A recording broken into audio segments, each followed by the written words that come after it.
Welcome student. देखिए अब मैं ऑर्डर ऑफ मैग्नीट्यूड ये समझा दे रहा हूँ। ये टॉपिक ऑर्डर ऑफ मैग्नीट्यूड कहने का क्या मतलब होता है, इसे ज़रा ध्यान से समझ लीजिए। इसमें कह रहा है the order of magnitude of a physical quantity is that the power of 10 which is closest to its magnitude.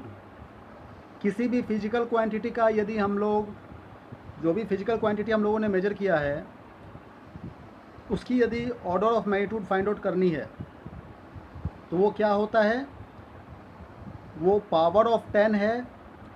ठीक है, मतलब पावर ऑफ 10 बताएंगे जो कि उसके मैग्नीट्यूड के क्लोजेस्ट होगा।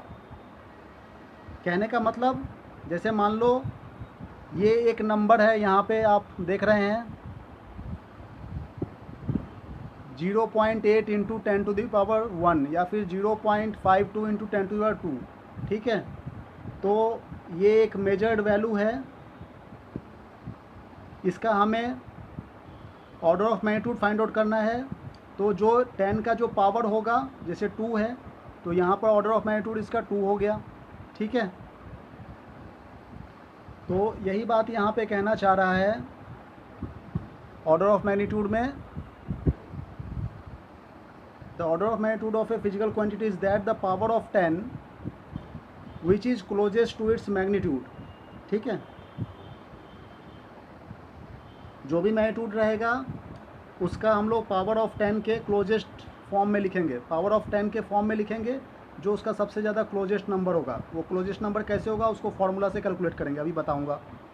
तो नेक्स्ट है, देखिए कैसे डिटरमाइन करते हैं ऑर्डर ऑफ मैग्नीट्यूड किसी भी नंबर का। मान लो एक नंबर n है, ठीक है, तो उसको हम लोग स्मॉल n इंटू 10⁻x ऐसे लिखते हैं। ये capital N equal to small n into 10⁻x। अब ये स्मॉल n है क्या, स्मॉल n का रेंज होता है 0.5 से लेकर के 5 के बीच में। 5 या फिर 5 से लेस देन होना चाहिए और 0.5 से ज़्यादा होना चाहिए। ठीक है, तब हम लोग x जो है वो ऑर्डर ऑफ मैग्नीट्यूड कहलाएगा। ये बात समझ में आ रही है? कहने का मतलब क्या है, देखो अभी हम एग्जांपल से समझते हैं इस चीज़ को। जैसे मान लीजिए ये एक नंबर है 0.552 इंटू 10⁻²। ठीक है, तो ये 0.52 क्या है, ये कैपिटल N है।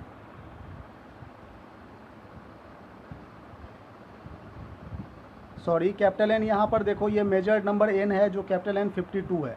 ठीक है ना, यहाँ पर आप देख रहे हैं 52 कैपिटल N है। दैट इज इक्वल टू, इसको हमने फार्मूला के फॉर्म में लिखा है n इंटू 10⁻x।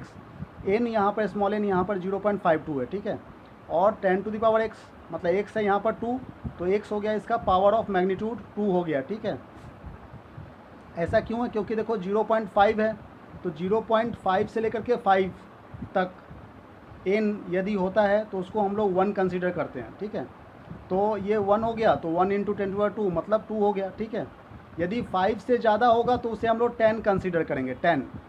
और 5 से कम रहेगा, जैसे कि मान लो ये देखो 4.9, ये 5 से कम है तो इसको हम लोग 1 ही कंसीडर कर रहे हैं। तो 1 कंसीडर कर दिए तो 10⁻1 मतलब ये 1 क्या है, ऑर्डर ऑफ मैग्नीट्यूड है। ठीक है, मान लो यदि इस तरह का कुछ हो गया कि 6 इंटू, ऐसा मैग्नीट्यूड हो कि 6 इंटू 10⁻3, तो 6 क्या है, 5 से ज़्यादा है तो इसे हम लोग 10 कंसीडर करेंगे। ठीक है ना, 5 से ज़्यादा रहेगा तो 10 कंसीडर करेंगे, 5 से कम रहेगा तो 1 कंसीडर करेंगे। तो ये 10 हो गया, तो इसको हम लोग कैसे लिखेंगे, 10 इंटू 10⁻3 मतलब इसका सॉल्व करके हो जाएगा 10⁻4। यही तो होगा, 10⁻4 हो रहा है तो 4 क्या है, ऑर्डर ऑफ मैग्नीट्यूड कितना हो गया, 4। इसका ऑर्डर ऑफ मैग्नीट्यूड 4, ये आंसर आ गया। ठीक है, ये बात कुछ समझ में आ रही है आपको? तो इस तरह से हम लोग कैलकुलेट करते हैं order of magnitude. Okay, thank you very much. और भी एग्जांपल्स देखना चाहे तो ये सारे एग्जांपल्स ही हैं इसके। ठीक है, ये सारे ऑर्डर ऑफ मैग्नीट्यूड कैलकुलेट किए गए हैं। जैसे देखो ये सारे नंबर 5 से लेस देन है, ठीक है, या फिर 5 तक है, तो इसका जो भी पावर रहेगा सबको 1 कंसीडर कर लेंगे और जो भी पावर रहेगा उसको हमने बस दिखा देना है, उसका पावर 10 का पावर।